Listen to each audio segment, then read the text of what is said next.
No, we'll be punctual, even though it's fashionable to be late. But we'll start on time because we have these lovely guests here, and we want to maximize the time that we have with them. My name is Jane Burke. I work in the textile and fashion department with the ever famous Florence Mueller, and we're very happy to present this panel discussion in conjunction with our exhibition up on the second floor, Drawn to Glamour: The Fashion Illustrations of Jim Howard. If you haven't had a chance to see the exhibition, of course, it's open until August, so you have plenty of opportunity to go see the show and bring all your friends. And you might have had the fortune to meet Jim, who we call Dr. Howard because he's basically on call during the exhibition.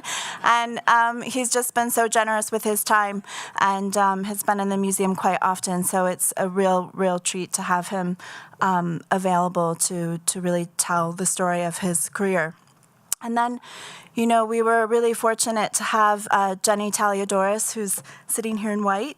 She is Jim's publisher. She's works with all of these fine people working on paper doll books that you'll see in the shop if you haven't seen already. This panel discussion is followed by a book signing. We have David Wolfe over there in pink on the far right, and David and Jim have collaborated for many years. David is a trend forecaster, illustrator, fashionista of all trades, but has written a lot of the text in Jim's paper doll books if you haven't had a chance to look at them. So they're not only aesthetic, but they're also full of quite a lot of knowledge. And Sandra Vanderpool is another local, but formerly from New York, fashion illustrator. And it was just by chance, really, that we were able to bring them all together today. And so we're just so honored. I'll let Jenny really do the introductions, but we're just so pleased that this sort of happened serendipitously. Jenny wanted to come bring a lot of Jim's fans to Denver, but of course, with our precarious weather, we waited until Mother's Day. Thank you, mothers. Happy Mother's Day, to make this happen. So it's just really exciting to have them here and to have this opportunity to sort of be flies on the wall to their conversation. And this is sort of a reunion for them. They haven't seen each other in a few years, but all have worked together very closely. And I just want to mention after we'll open it up for a little bit of a Q&A, about 10 till 3, and then at 3 o'clock, if you do want a paper doll book signed, you can go into the shop. They're for sale right in the front, and then come back and they'll still be here, and they're available to sign and to answer all of your burning questions. So I won't take up any more time, but thank you all for coming.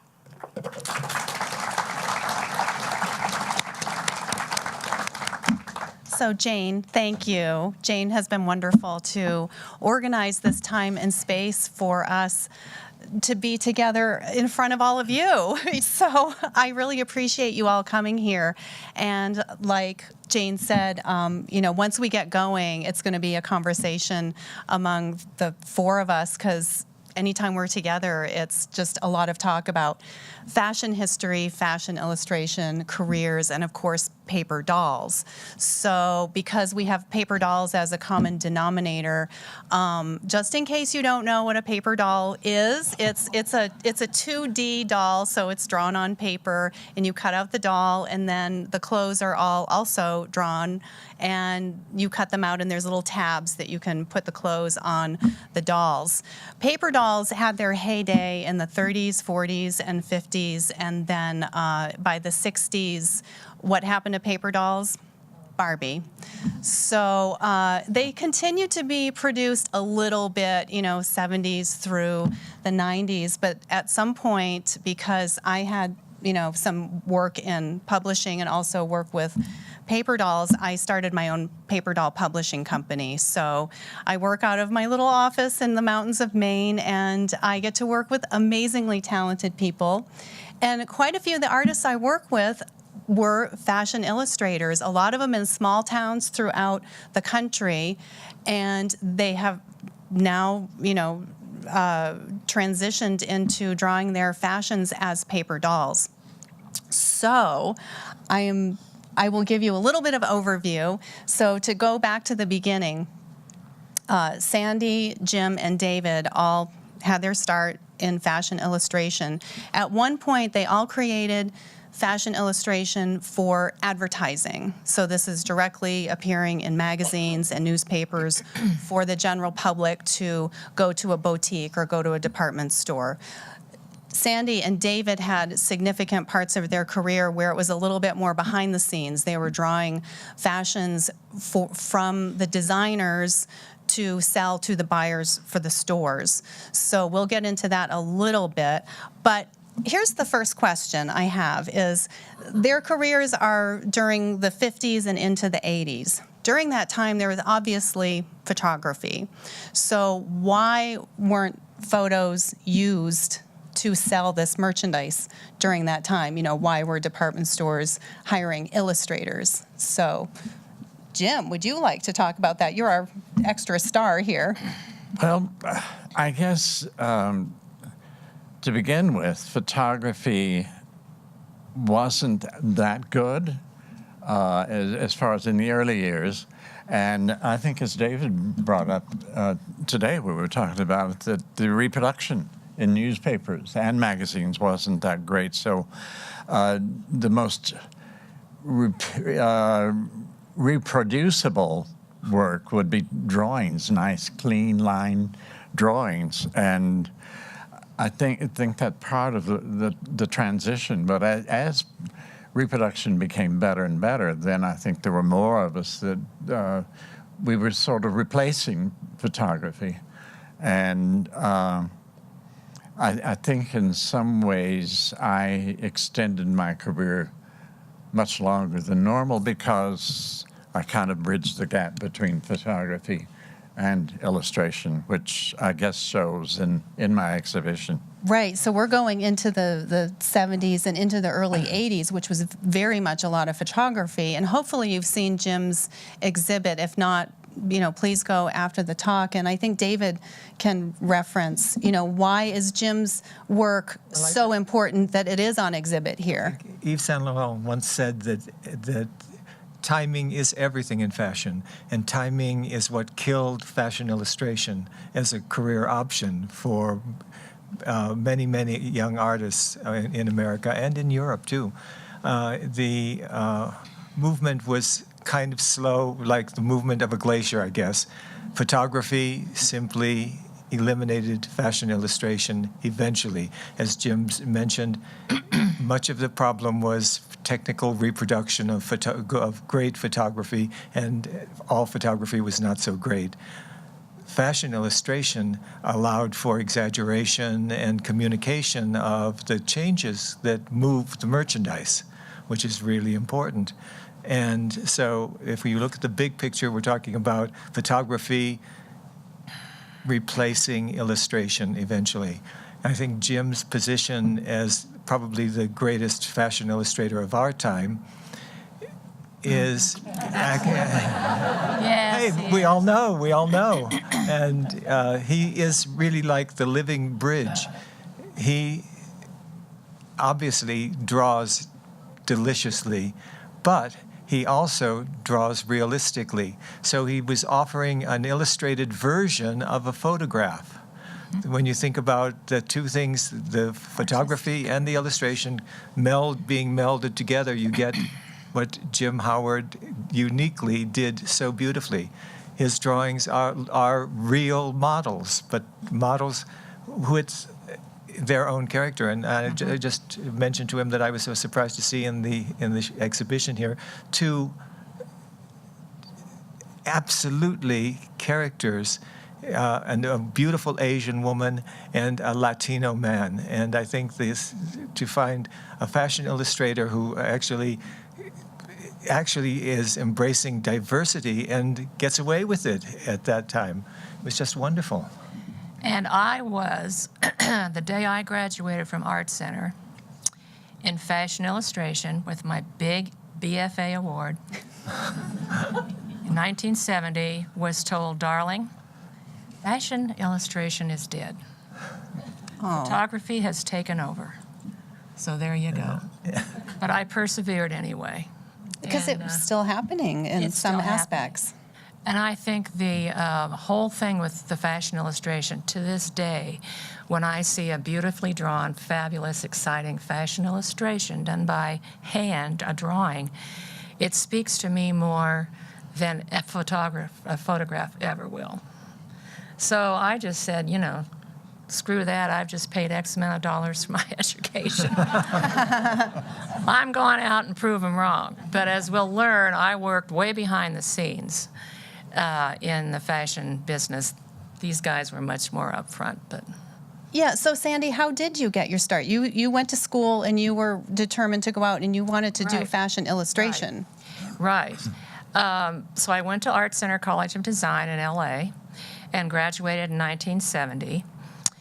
And despite all the negative responses and so forth that were going on, that fashion illustration per se was dead, I got a job at a buying office in the garment district in downtown LA, which to me was just a dream come true. I just imagined myself wandering down there and doing these fabulous sketches and all as well.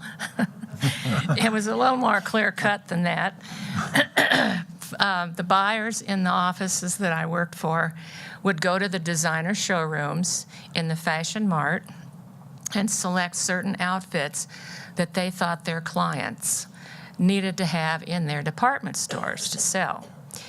So my job then as the fashion illustrator was to bring those garments to life.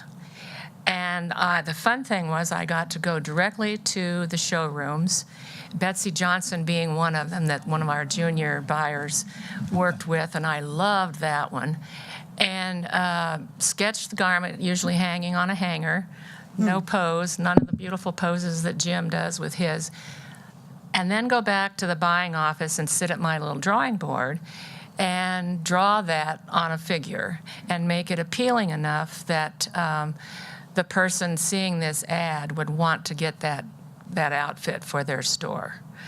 And everything had to be, every button had to be in the perfect spot, every seam had to be in the perfect spot, everything had to be exactly it was. So I could not really get artsy with this. I had to work very, I called it very straight drawing fashion. And I was lucky that I could draw in several different styles. I could do the classical style, tighter, for let's say coats or pantsuits were the big thing then. And then I could do funky and fun, kind of looser things for the junior department, and stylish for the crews, high fashion for some other buyers that were like at Neiman Marcus or some of the better end department stores. And the thing that I really was famous for was being able to hit deadlines. And the deadline, I don't care if you got it on Monday. Yeah, if you got it on Monday, that deadline was Sunday. So you had to work pretty hard, and I did work pretty hard for a few years. So Jim, we have to go back a couple of decades from Sandy's start, yes? So you were a young lad, obsessed with fashion. A total surprise that I was. But partially in preparation for this show, Jane and I went through piles of work. And back in ancient history, when I was maybe 9 or 10, 12, I had actually drawn fashion drawings. And I didn't really, when I've been asked recently, I really didn't know that I had this passion for fashion. End of quote. But it seemed to blossom when I finally did the real thing and saw it produced in newspapers and magazines. I knew I was at home, but I studied drawing, and my intention was to be a painter. So I studied drawing, and I drew and I drew and I drew. And this is what I always tell students: just keep drawing. And I think that there is a discussion about how long you do something and you do it every day. significantly changes. How did I get into that? Your great mind took you wondering. Yeah. So your first job was window dressing, Yes. Yes. and this was in I was Austin? in Austin, Texas. I was in my second 2 years of college, studying painting and drawing, and printmaking, and to this day, it's a total surprise to me that I went downtown, Austin, Texas, and found this beautiful little store. It was like a little mini Neiman Marcus called Good Friends. And I had checked in to see if there was an opportunity, and they said, "Well, are you an artist? Could you help us with our windows?" And as far as they were concerned, I knew nothing about fashion art, but I did know clothes by that time, and so I dressed the windows, and I kind of watched the art director do some drawings, and they finally let me do some drawings. And that was sort of the beginning. And David, you did essentially the same thing. Essentially the same thing, but unlike Jim, I knew from the cradle that I wanted to be a fashion illustrator. One thing that sort of nails me personally is that I think I'm the only 12-year-old boy living in Ohio who had a subscription to Vogue. And the reason I knew I wanted to be a fashion illustrator was I lived in a tiny little rural town in Ohio, but every day I would see fashion illustration because every day the local newspaper ran fashion ads, and they were illustrated. I didn't know at the time, but they were illustrated by artists who lived in New York or Chicago.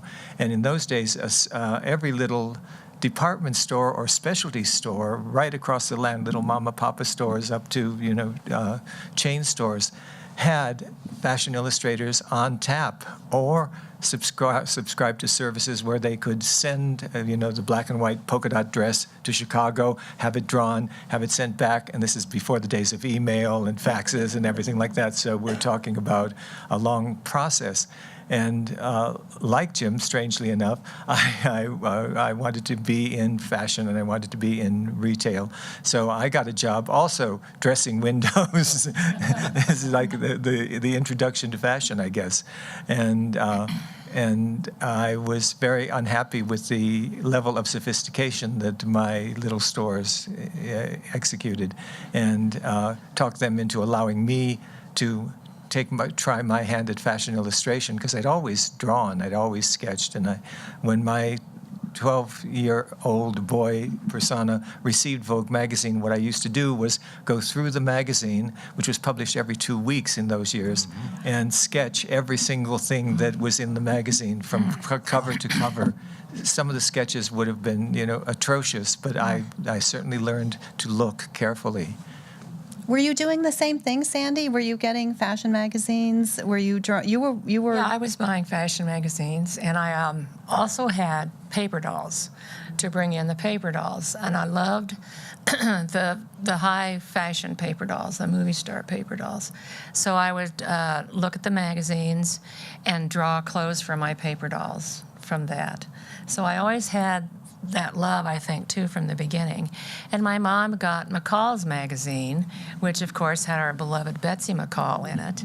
And she had cute little clothes. So I was always looking at fashion and clothes, too. So you were drawing paper dolls as a girl. Yeah, You I still have some. drew I was paper playing dolls? with paper dolls. My poor father. I was not allowed to own paper dolls. But my cousin Lois, who was 8 years older and wildly sophisticated, I thought, had gorgeous paper dolls, but they were a generation older than I. So I still loved those paper dolls that I could sneak on visiting her. And my favorite paper doll, there's a 1941 movie, if you haven't seen it, see it, called Ziegfeld Girls. Oh, yeah. And I had, my cousin had a paper doll set from that movie, 1941. I'm not that old. I'm old, but I'm not that old. Okay. You're not? And See, she looks so sweet. And I used to, as a little boy, I would dress the paper dolls in the Ziegfeld girl costumes and prop them up on the stairs and sing "You Stepped Out of a Dream." So I always knew immediately. But I lived, almost on a farm in Ohio. I was starved for glamour. It was terrible. But I eventually got my fill of glamour. So, David, at that time, you're in your teens still, and you're working at this department store. Yes. But because you're there, you have access to fashion magazines coming from Europe. So you were way ahead of the trends of anything that was going on here. And one of those trends was hairstyle. Oh, yes. What happened? It just grew and grew. It was so exciting when I knew about the Beatles and everything before anyone in America did, because I got the British fashion magazines and stuff and the pop magazines, and I had a Beatle haircut. I had a sort of silk suit. I was so cool. I can't tell you. But I went to a closed circuit Beatle concert when Beatlemania was reigning, and fashion got me into trouble because I caused a riot because I looked kind of like Paul McCartney when I was young. And suddenly all hell broke loose, and the police had to come and rescue me from being mauled by Beatlemaniacs. But so fashion has a cutting edge that we Can be dangerous. Oh my gosh! All right, so Jim, how long were you at your little town department store, and how did you end up going from there to New York and being the top of the world? Wow. 10 minutes, wasn't it? I was just, my mind was on the first paper doll I ever did. Now I'm remind sorry. me what you asked me. Remind me, because I've got to get this out of my head so yes. I can go on to that. The first paper doll, I finally remembered that I decided to do Walt Disney's Snow White paper dolls. Oh. And I did them large, and this was before I even knew about paper dolls. Well, I guess I knew about them. But Yes, I wondered how you did it without knowing about it. I did the Prince, I did Snow White, I did the Queen, I did all the dwarfs, and I made up underwear for them. Because you couldn't it wouldn't be a paper doll if they were dressed. So I had to make up, so you should have seen the Queen and Snow White in their underwear that I dreamed up. Somewhere along the way, I destroyed that. I think I probably went through a moment of wondering what in God's name was I doing. And This was as a kid, or were you a grown-up doing this? I was sort of midway. I think maybe I was, 15 or 16, maybe a teenager. That's so cool. Just like your average teenager. We all Only do. we had met. That's right. No, fortunately, you did meet. We would have destroyed Ohio. or Texas. Yeah.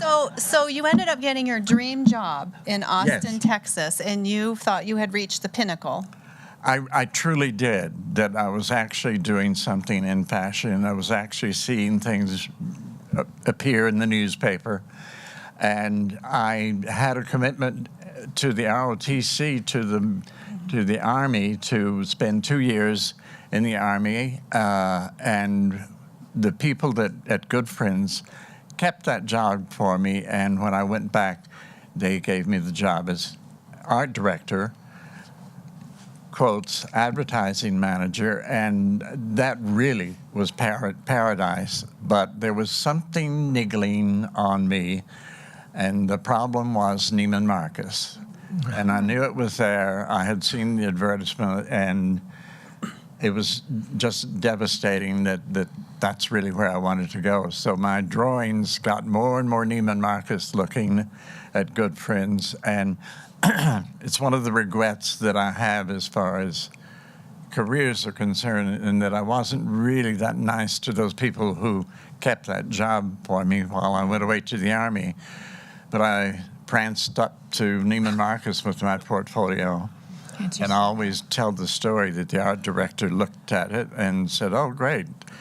And I went away, and I waited 2 weeks, and I didn't hear from them. And I finally called myself, and they said, "Oh, hi, Jim. Would you like to come work with us?"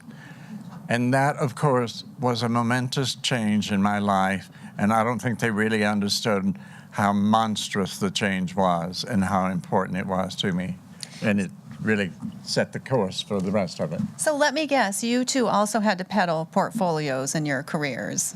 So Oh, yeah. how did you have to take stuff from art school, Sandy, around? You and are then- jobs, tear sheets from jobs, and my biggest fear, and it happened every time, was when it was time to leave, I couldn't get it zipped shut. Oh, so you have that awkward time of like, Oh, and it's, you want to get out of there, and you want to be chic about the whole thing, and the portfolio won't zip shut. So I would just slam it shut, stuff's falling out, and I would just go. But yeah, that's part of the thing where you had to prove your talent. And Now, so David, you also had your dream job in Ashtabula, Ohio. Did you ever dream that you would be making a portfolio of your work and sending it around or taking it around? No, I schlepped it around myself, but it was a very different point in my career when I was reduced to peddling my portfolio. I was living in London, which was a major change from Ashtabula, Ohio, and but I had the right hair, I had the right clothes, right? yeah, the look. Yes, and so I didn't need a portfolio because I had my job at my little department store chain in Ohio. But when I left them and moved to London to be part of the swinging 60s scene, yes, I married a British girl who came to Ohio to be in the circus. And wait, it gets better. She fell off an elephant and hurt her back, and the circus moved on and left the poor girl there. So we met and got married and went off to London. It's a big backstory, but I won't. This is a mini-series. Yeah. All of David's life is a mini-series, believe me. So I was in London. My wife, who was very pushy, she was like Mama Rose, a stage mother. She made me take my portfolio, which I had created in Ohio, on the kitchen table. I had no inkling of what would happen. I went to London, took the portfolio around, started with the most important store in the world at that time, a store called Fortnum and Mason. They had the best designer clothes in the world, celebrity clients, everything. And I got an appointment to show the portfolio to the fashion directrice. And I had a great new outfit. I have to tell you, I went to Carnaby Street. I had a pink suit. It's my destiny. I had a pink suit with a purple ruffled pirate shirt. I thought I was so hot, I can't tell you. So I went, showed my portfolio to the fashion directrice. She said not a word, and I thought, oh God, I'm way out of my league. But then she asked me a question that changed my life. She said, "Can you go to Paris for me this afternoon?" So she hired me to do Fortnum's advertising, which occupied the front page of British Vogue and I did it for the next 10 years. And so I had a great sort of base job, but then I had to find more jobs, and I was an unknown commodity, new kid in town from Ashtabula, Ohio. This was very exotic sounding to people in London. And they loved my drawings because they said I drew American girls. And when I tried to ask them what that meant, it meant that they had very long legs. And so I schlepped around with my portfolio to designers, to newspapers. I became the staff fashion illustrator for the editorial part of the London Sunday Times. I worked for Women's Wear Daily. But I always had a portfolio of, and Jim and I were talking about this, of creative work that I wanted. So I was, in effect, whetting the appetite of art directors I went to see. And I never missed a deadline. It's that Texan and Ohio integrity. So once you were at Neiman Marcus, you again compiled your portfolio and set your sights on New York. I didn't really realize that was what I was doing, because I think at the moment I thought, well, this is it. This is the pinnacle. I'm going to be at Neiman Marcus in Dallas, Texas, the rest of my life. And I feel my life has been filled with so many moments and accidents, and that was one that a past advertising manager of Neiman Marcus had moved on to New York and had opened, I guess you would call it a fashion editorial. I don't know what it was. Well, what it was that she was in charge of revamping a store that they were trying to reopen on 45th. What is that side? Never mind. It doesn't matter. And she was looking for an art director, and one of my friends, a copywriter, happened to say, "Oh, I know who you need," and so I went to New York and was interviewed and got the job as art director for that obscure store I'd never heard of, Franklin Simon, and I happened upon a perfect spot because I was the art director, so. Who would I get to draw my ads? Well, moi. So that's how my work started appearing instantly in the New York Times. And then, of course, it went on from there. You were doing... Who were you working for then? Because you had like a full-page ad in the New York Times once a week? Yeah, more than that later on. But for that particular store, not. They had a routine that particular store had page 4 of the Sunday New York Times. So I had that showcase every Sunday. So it made a good impression. I didn't really like working as an art director. So I happened upon probably the best agent in town, who asked me if I really, really wanted to go freelance. She advised it. She thought maybe I'd be better off freelance. And so I quit that job very quickly and went freelance. Well, I'm sure you all had that time where you had, your work printed in first the local paper, so exciting, and then a larger paper, and then a magazine. Well, these two guys didn't. I'm still schlepping at the buying office. But I'm schlepping, selling those clothes. Yes, you are. That was the other end of it. So you moved on from there because you became weary. I did. I burned out after several years and got an art rep, and I started freelancing and worked for little shops all over LA. That was fun. Beverly Hills was still a small town at that time in the early 70s. And so I got to work at lots of special little shops there doing their illustrations. And I also eventually just quit fashion illustration and worked in a department store or a little shop in Beverly Hills for a woman who was the designer of the clothing in the shop. And that was just so much fun to do. It was the other side of the whole fashion world. And after I got divorced, several things happened, and I decided to move back to Denver. And at that time, I got a job teaching at Rocky Mountain School of Art, and I taught fashion illustration and illustration. And that's where I met my husband, John. He was my student. I was his teacher. You can never tell. That's right. And that was kind of what happened to me at that point before I decided to do paper dolls as a full-time career. And you started early, and you kind of created your own cottage industry with self-publishing way before. I mean, we all can do it easily now. Yeah, I did it 30-some years ago, and color machines were terrible at that time. Mm-hmm. There's a gal sitting out here, Miss Charlotte Watley. She was kind of my mentor at that time because she had started it and was doing these beautiful black and white drawings. And you would see black and white paper doll artwork that just sucked, to be plain about it. And Charlotte's were beautifully drawn, mine were beautifully drawn, and black and white was the only way to get things published at that time, printed at that time, that looked rich and so forth. And so kind of on Charlotte's shirt tails, she was the leader at that time, I decided that I would make that commitment and have been publishing for 30 years, 300 plus sets, and just retired last year from doing it. But still moving on into the paper doll, but other angles of it.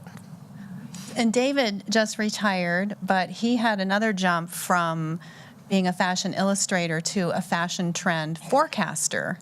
For a long time, he was communicating fashion trends with his own drawings, and then later more through presentations. So then you jumped into paper doll drawing. But how did you go from, running around Europe in all the fashion houses, drawing fashion, to getting into trend forecasting? I was in the right place at the right time, to be honest with you. I'd become probably the most successful fashion illustrator in London for a decade. And I made the big mistake of achieving my dream. So I thought, what am I going to do? Just go on doing this? And I always loved the content. I loved the clothes. I loved construction. I loved the color, the flow of color from one season to the next. And I had a really great eye, because part of what I did as an artist was to cover the Paris Haute Couture collections seasonally. And this was, again, the battle between art and photography. It was before photographers were allowed into the salons. And so I was there with my sketchbook, and I would literally sketch so quickly that I could then go back to my office or studio and reconstruct a finished sketch from what I had seen and been able to do in sort of a visual shorthand. So I developed an eye for what was coming next. And the beauty of it was that fashion was exploding in a new way in Europe at the time. There was a whole new generation of younger designers. Karl Lagerfeld, for example, a young guy then? Yes. And so a new generation of European ready-to-wear designers were emerging importantly. And what we now know as street style was blossoming. America knew nothing about it and couldn't figure it out. So a dozen little company consultancies, they were, sprang up. I helped to build one and to send this really underground information about what was happening, in the boutiques of London and Paris, and eventually Milan too. And so that was like a license to print money. The information was so valuable. But lots of people figured out how to do it. And clients who were receiving this information monthly said, okay, our competitors are being told the same thing. Can't you tell us what's going to happen next? And I discovered I really had an eye for that. I had a sense of the rhythm and the timing of what went on in fashion. And most importantly, I could illustrate things that didn't exist yet. So I stopped illustrating eventually, almost, and helped to invent this trend forecasting field sector of the rag trade, which is still going on. But I missed fashion illustration. And I went to a paper ephemera auction in Chicago one time because I collect fashion history books. And I knew this auction was going to have a lot of books. And I went, and suddenly there in cardboard boxes were vintage paper dolls that were part of the auction, and I recognized lots of them were the paper dolls that my cousin Lois had. And the thing that clinched the sale was there was the Ziegfeld girl paper doll set. I was so excited, so happy, and so I started. I couldn't believe the paper dolls still existed. Like so many people, even today, think paper dolls. Do they still print them? Yes, and So I met Jenny at a paper doll convention. Yes, there is such a thing as a paper doll convention, and she was starting her publishing company, and I sort of rather unsubtly said, "Why don't you use new artists and like me?" Because I thought it would be a splendid hobby, and I knew how to illustrate fashion, and I could do likenesses of movie stars and have a whole lot of fun. And We've had some crazy times with paper dolls. Our goal is to recreate the golden era of paper dolls, which was like the 30s, 40s into the 50s, and a lot of that has to do with movie stars. So David and I have actually been in and out of the closets of Phyllis Diller in her closet, and Jenny tried on her wigs. I know I held up a couple of dresses. I did not try on her wigs, but and David got to talk to Doris Day on the phone, which was a dream come true. At one point, I did a program about kind of the behind the scenes of my publishing company, and I took a photo from Pillow Talk, and it was Doris Day on the phone with Rock Hudson on the phone. And I photoshopped David's head on it to recreate that. So, on the rock figure, not on the Doris Day figure. So all three of these, artists, it enriches my life and collectors, and hopefully future generations will, be interested in paper dolls. And for Jim, I mean, how is it for you is it as satisfying for you to draw paper dolls as it was to draw fashion illustrations during your career? I'm sorry you asked that. It's more work. Yeah, it's harder. Yeah. It really is, because you've got to make the clothes fit. And it's totally different. But it keeps me going. It keeps me watching myself. And there are a couple of times I've said, "Okay, I've done enough paper dolls. Let's not do that." And then I find that I've tremendously missed it. So I'm back doing it. I think I've got one in production now, and I'm thinking about the next one. So. Well, the first paper doll you did was David's idea to do a paper doll version of your own fashion illustrations that had appeared in ads, and so you recreated that. You've done some stars. You did Betty Davis and Dorothy Lamour. In fact, Betty Davis was shown a lot on Turner Classic Movies. It must have been one of Robert Osborne's favorite, because he had it in his little collector corner. And but then, thank goodness, and this is another idea of David's, that Jim should represent fashion decade by decade through the art of paper dolls. So now Jim has covered the teens through the 50s and now the 60s. And if you watch the video in his exhibit, you can see him working on the 1960s fashion book. And I'm just so lucky that I get to see his original art periodically when he sends it to me. And sometimes I can't bear to send it back to him. So, Isn't it wonderful how reproduction has changed since those days you were talking about? Astonishing. That now it's just spectacular how the books are reproduced. Right, yeah. So is there a place for fashion illustration today? Oh, yeah. Of course. Mm-hmm. It's a very small Tell me where. Yes. Well, I'm seeing more and more, actually, I think. It appears to me, anyway, more and more in the basic fashion magazines. His name escapes me at the moment. But, yeah, and they're kind of quirky. They're different. They're more, it's not the traditional necessarily that we knew, but they're fun, and they're kind of the way fashion is thought of today, to have fun. And they're also computer generated. Right. A lot of the time the computer as a tool to create art has affected the paper doll image. So whereas maybe Jim and I love the old-fashioned beautiful fashions, the cool young people have all some very strange notions. What you're talking about is what I call fashion cartooning. Yes. Well, it okay, can be, but yes. some of it to me is just modern art too. Yeah, but you're so much cooler than Jim and I. That is Yes, true. I think you are. I think Thank you are. you. Yeah, I mean it. But this is more editorial, where we're seeing fashion Yeah. illustration and not so much like, well, here's a store, come and buy our fashions. We're not going to see a drawing. It's going to be It's to make the store to look kind of cool and hip, and you want to go in there.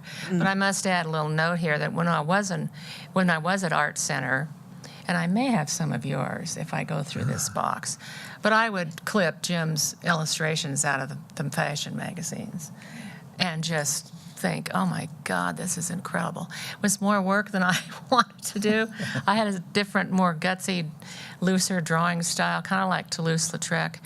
But I just loved your stuff. Was it bonkers for you two when, because you had been collecting his work and then you had a chance to meet him through the paper doll Yeah, world, it was really? unbelievable. Marilyn Henry, she's another one who started as a fashion illustrator in a small town and had success as a paper doll publisher. When she met Jim for the first time, she cried the whole time. Yeah. And like Jim meeting wondered your what was wrong with her. She was in awe. They can talk okay now, though. Yeah. It was a world that I had no notion of, and I guess it existed, and here we are. But look, and we are all in awe of Jim's work in this exhibition here at the museum. So thank you.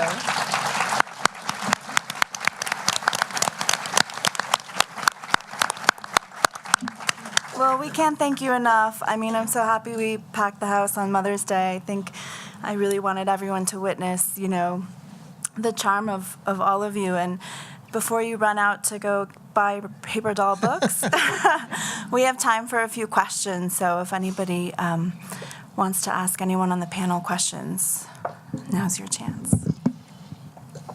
We have a... Sorry. Thank you. Could you speak a little bit about the mediums that you worked in, whether you worked in gouache or pen and ink, and just a little experience on some of the medium that you worked in? Me? Oh, maybe all of you. Just a little Okay. word about what stayed Gouache, best. watercolor, pen and ink, pretty much were what I used. I have a 3-layer concept because I'm very anxious to have my paper doll books look over painted and lush and Technicolor. MGM is my dream. So I've worked a technique that is gouache, then marker first, then a layer of gouache, then accent with colored pencil.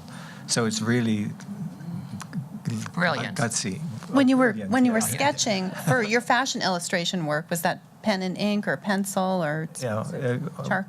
charcoal, pencil, and light wash. And you were the same, Jim? And that's me. Mostly the whole exhibition is charcoal pencil,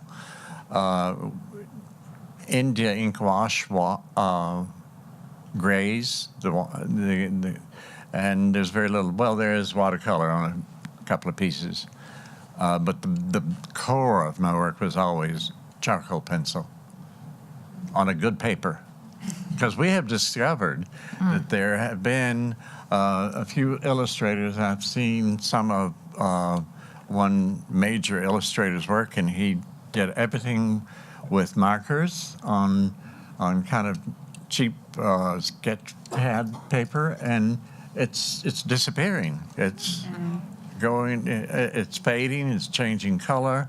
And so I'm really fortunate. I had no notion that I wanted it and everything I did to last. But luckily, I put it on the right kind of paper with the right kind of technique. And that you it's and you lasted. still have your drawings, where in most cases when stuff goes to an ad agency, it gets thrown away. But you had contracts for a good part of your career that would require your drawings to come back. So it gives us a chance to see them all in a collection. True. Next question. Yeah. Are we good? I was just curious, since all you had a love of fashion, early on, and particularly David, speaking about fashion trends. Whatever stopped you, or did you ever think about being a designer? I designed a collection for Bloomingdale's for a couple of years, and it wasn't enough fun. It's a difficult industry. Well, if you watch Project Runway, you see the agony that a lot of those people go to. But they make it work. They do. Oh, David. That's too good. Standing there.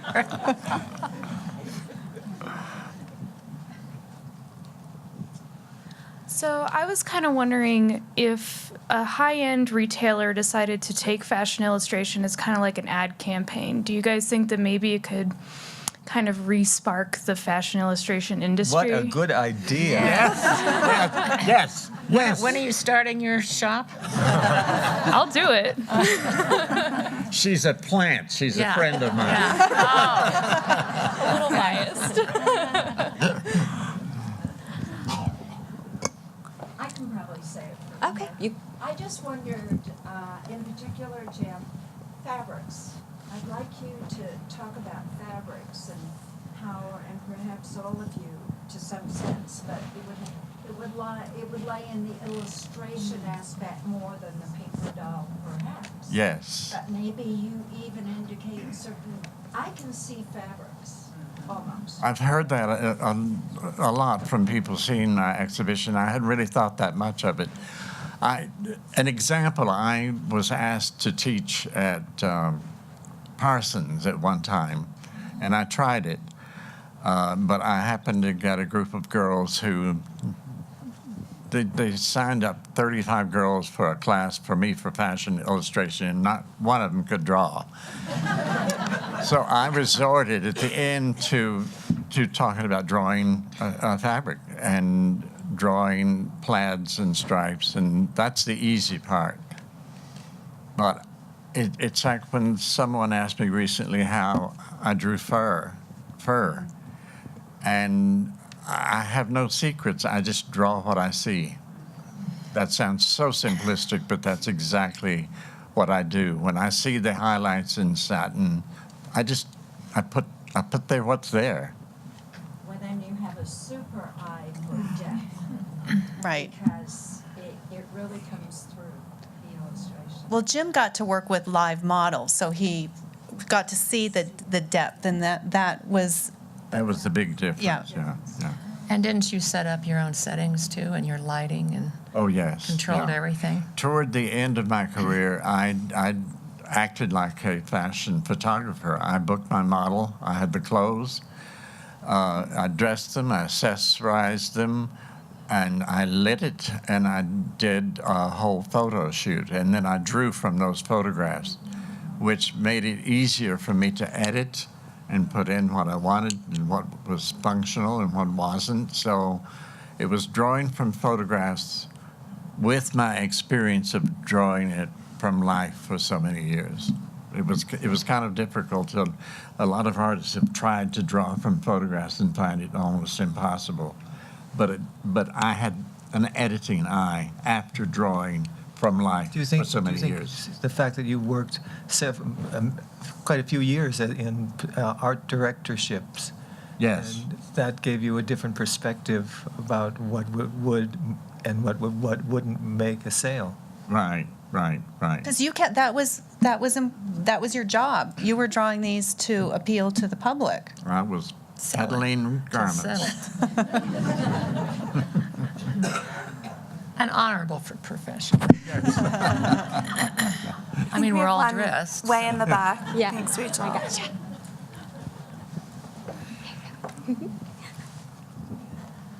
Thank you, Jim, for remembering the name of the store, Franklin Simon, because I grew up in the suburbs of New York during the 1960s, and that was definitely a place to go check out what was happening.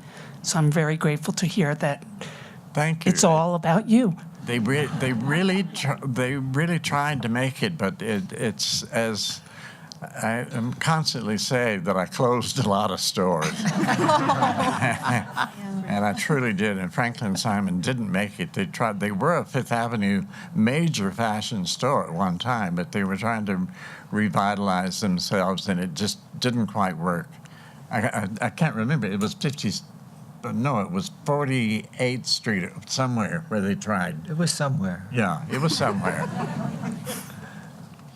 At the beginnings of your careers, were your mothers encouraging or unenthusiastic? Oh, the question No. is, at the beginnings of your careers, were your mothers encouraging or unenthusiastic? No. No, in fact, I'm going to tell quickly, all my relatives have heard this a million times, my 12 hours in New York story where I ruined my life. I was accepted actually at Parsons School of Design as a second-year student if I would come back and take summer school for a draping class. So I packed everything I owned, got on the plane, went, got there. They'd never heard of me at Parsons. I just turned around and came home. It was exactly 12 hours that I was gone. And my mother greeted me at the door and said, "You have ruined your life. You are not going to be a fashion illustrator. This just proves my point." So a week later, I had also been accepted at Art Center, and I said, "Bye, Mom, I'm going." And she did eventually come around. And your parents probably thought you were going off the deep end, going out to draw It was clothes. always I needed to be taking a business course and Yeah. not messing around with art because I was going to be starving somewhere. And I don't think they knew about Garrett's, but the impression was that I was, they appreciated that I had always said I was going to be an artist. And they didn't believe me, but I proved them wrong. Yeah. Yes. Yeah. Well, my father did me a great favor when he said I would never be as good as the people who draw your picture on the boardwalk at a beach town for a quarter. Oh, yeah. And I remember many years later, I was watching Oprah or somebody interview Shirley MacLaine, who said that's the best sort of thing a parent can do, to build high hurdles. And the higher the hurdle, the better you learn to jump. We have one more. Do you have a favorite fashion trend or fad that you loved to draw, or ones that you, hated to draw? A particular Oh, wow. era or... That's hard. I loved it all. You got out probably before fashion got bad. Yes. I was really kind of pleased in a strange way when I stopped drawing when the fashion trends became so erratic and strange. Although recently there's been kind of an exotic edge to it that I kind of thought, I don't know, that might be fun. But there was a time I said, I'm glad I don't have to draw it anymore. The 80s were kind of strange. That was the peak of my career. Sorry. Sorry. Maybe I love drawing shoulder pads. Maybe you did.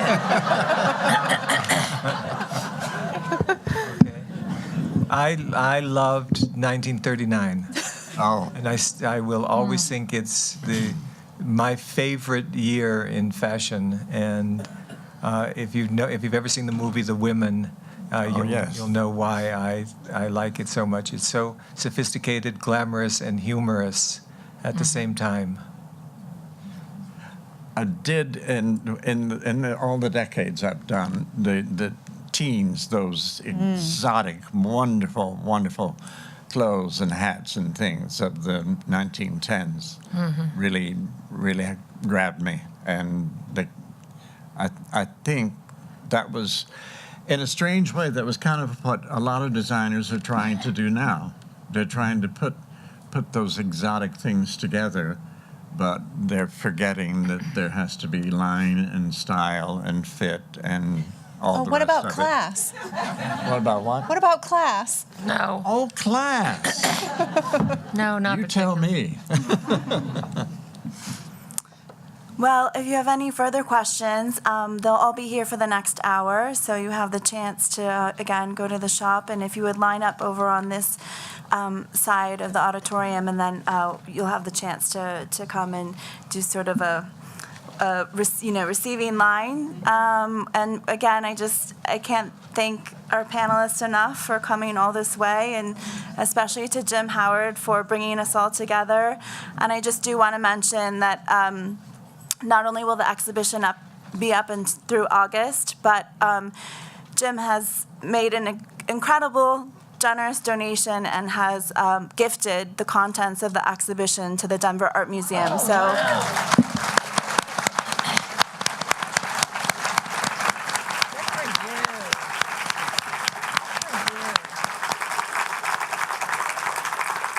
So we're so, extraordinarily appreciative of having, this legendary work of art and the legend himself here today. So thank you again for coming out, and happy Mother's Day.